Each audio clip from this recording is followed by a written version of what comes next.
Hello, I'm Rod Ballard, your instructor, Marketing 463, and this is Week 5 announcement. I hope you have a great week. Let's have some fun as we start a look at some of the pricing strategies and tactics, and many are the same with all products, while others are unique to the product. What is the channel to market? Distributors, dealers, resellers, agents, and other middlemen, so to speak? Let's look. Pricing decisions cannot be made in a vacuum, but rather must consider the whole of the firm's offering, especially the concurrent decisions the firm is making about branding and products, services, supply chain, and marketing communications. For the marketing manager, pricing is much more than an economic break-even point or a cost-plus accounting calculation. Price is a critical component that plays into a customer's assessment of the value afforded by a firm's offering. You can see from this exhibit an example of a pricing model where product and pricing objectives are reached after effective marketing research is completed. The steps are taken to establish an exact selling price with consideration given to the channels to the market. A simple car sales may be a dealer or private party selling the car at an agreed upon price to an end user. What about Trek bicycles? Trek may sell to a bicycle reseller, a bike shop, or a retailer like Dick's Sporting Goods, all of whom must earn a margin for their role in the transaction. What is their role and what are their associated costs? Trek needs a favorable relationship with the reseller, and reseller needs a Trek line to make it available to consumers who want to purchase a Trek bicycle.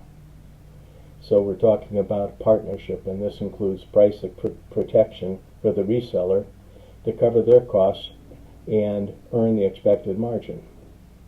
What about internet sales? Buy a Trek by way of Amazon and it's delivered to an end user?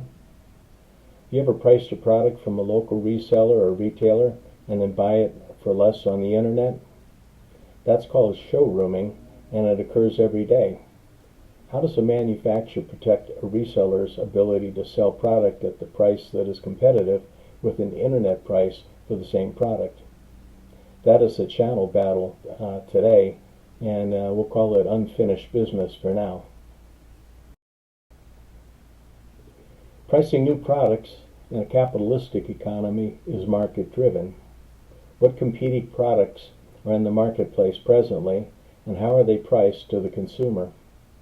Are there specific advantages to our products that warrants or justifies a higher price, and will consumers agree to that the advantages are worth the additional cost?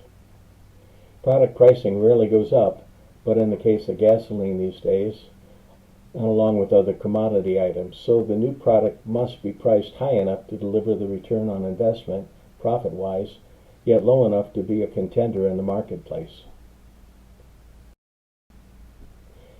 Penetrating pricing strategies must be carefully executed, usually requiring something of a value in return for a lower than market level or list price.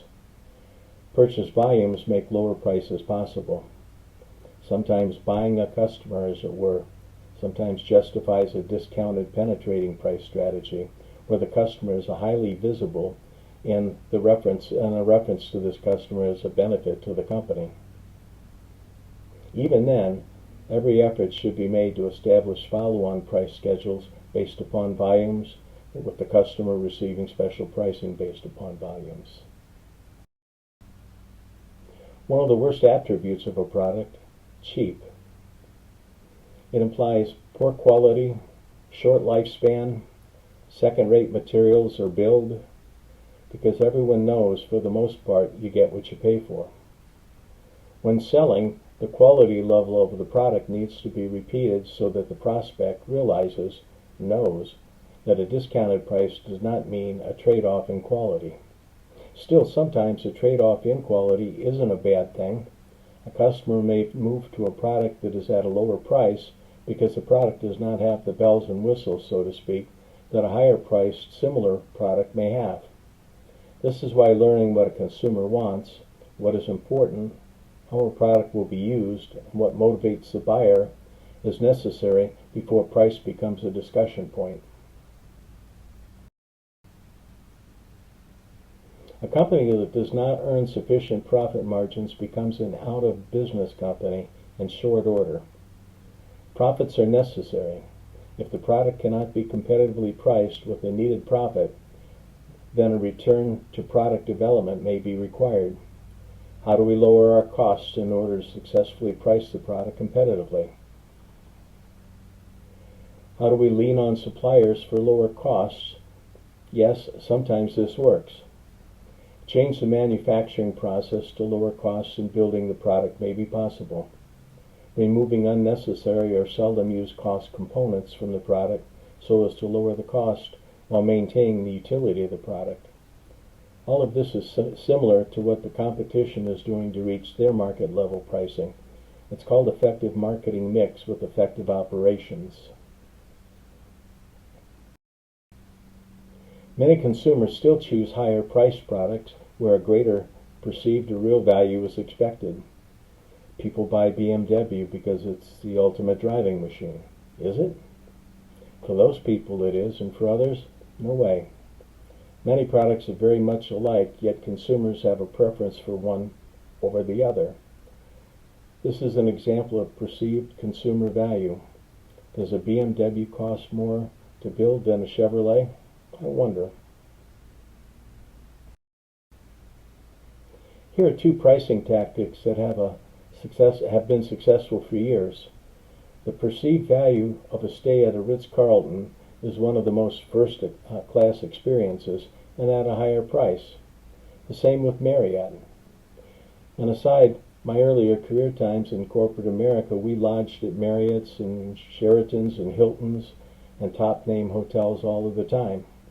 Corporate America needed to reduce their costs over time, and just like we're talking about here in this PowerPoint, where can we save costs, there was a migration to Holiday Inns when other lower price markets really didn't exist at the time. Marriott was losing business, so they launched a Marriott Courtyard product and regained business from Holiday Inn. The Courtyard product was the same at every location, all the way down to the physical layout. You knew exactly what to expect with a Courtyard stay. Holiday Inns varied from location to location. Some were good and some were poor properties. Advantage Marriott. Well, hello Holiday Inn Express, a lower priced product with the likeness of properties that the Courtyard offered. Marriott won't have for that. Hello Fairfield Inn, and on it goes. Hilton, a top-tier hotel, got in the game with the Hampton Inn. Some quality experience at each property, and for the same market price, is determined by by supply and demand, time of year, and other factors. Which brand do you prefer? Everyday low price. Sounds like a Walmart, doesn't it? How do they do it? Well, as most shoppers have discovered, they don't always have the lower price at a given time.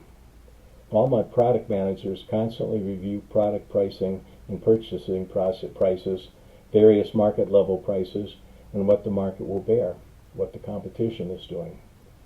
They strategically priced some products higher, knowing that people will buy the product along with other products, even at a higher price, if nothing more than for the convenience of one-stop shopping. Other products won't hold the higher price, and consumers will go and buy the car battery, for instance, from a lower price competitor in the market. By the way, having sold to Walmart during my career, they change purchasing agents every few months so that the buyer-seller relationship and biases cannot be established. An agent is around long enough to be wined and, if an agent is long enough to be around wined and dined and, so to speak, by vendors wanting selling advantages, they may be enticed into giving better prices or better advantages to a particular vendor. But they squeeze vendors mercilessly, pitting one another against another, making a decision by as little as a penny, or out to the third decimal point of a bottom line. That is how Walmart is able to deliver everyday low prices for the most part. This is a good illustration of channels to market. Since each entity involved has a cost associated with it, rolled into the end market price, each must be carefully evaluated and in some cases personally managed by a sales manager. Where My Pillow sells directly to you and me, they also sell to retailers who just sell to you and me. Bed Bath & Beyond were My Pillow resellers until matters were politicized last year, and then they dumped My Pillow line. Still, we can buy direct or buy through another reseller. Choosing to use a wholesaler, otherwise known as a distributor, has to do with inventory and market expectations. My Pillow may find it more profitable to pay a wholesaler to manage all facets of order fulfillment than to do it themselves, or not. A wholesaler may inventory a wide mix of product, offer quick delivery to meet market demands, offer a percentage, a handling fee as it were. Then, on the retailer end of the end user, onto the retail end of the end user. An agent is sometimes used when more retailer at the end. An agent is sometimes used when more retailer and at the end user relations is necessary. An agent inside the Washington, D.C. Beltway, for instance, may have immediate access to purchasing agents within the federal government due to other products that are sold to that particular agency. It might take My Pillow years to break into the government account, or months if they were to use a manufacturer's rep, also known as an agent. When using a manufacturer's rep, also known as an agent, how's that for repetition? Darn it anyway. That last example at the bottom of the slide is most expensive and has multiple points of failure. It has a complicated relationship management, or in some instances may be easy peasy. Del Monte canned goods are small priced items sold in high volume. The agent represents the manufacturer along with the other foodstuff lines, manages the wholesaler that inventories product for quick delivery to the actual market itself, to the retailer, and then on to us. Del Monte would not likely sell you or me a can of corn, and they won't because they can't, practically speaking. And companies that collude to set prices at a mutually beneficial high price are engaged in what's known as price fixing. When competitors are involved in the collusion, horizontal price fixing occurs. The Sherman Act forbids horizontal price fixing, which could result in overall high pricing for customers since various competitors are all pricing the same to maximize their profits. Price discrimination occurs when a seller offers different prices to different customers without a substantive basis, such that competition is reduced. The Robinson-Patman Act explicitly prohibits giving, inducing, or receiving discriminatory prices except under certain specific conditions, such as situations where proof exists that the cost of selling to one customer are higher than to another, such as making distribution to remote locations, or when temporary defensive pricing reductions are necessary to meet competition in a specific local market. A strategy to intentionally sell below or to push a competitor out of the market, then raises prices to new highs, is called predatory pricing. Predatory pricing is illegal, but prosecuting it can be tricky because the intent must be proven. Fair trade laws were popular in the past because they allowed manufacturers to establish artificially high prices by limiting the ability of wholesalers and retailers to offer reduced or discounted prices.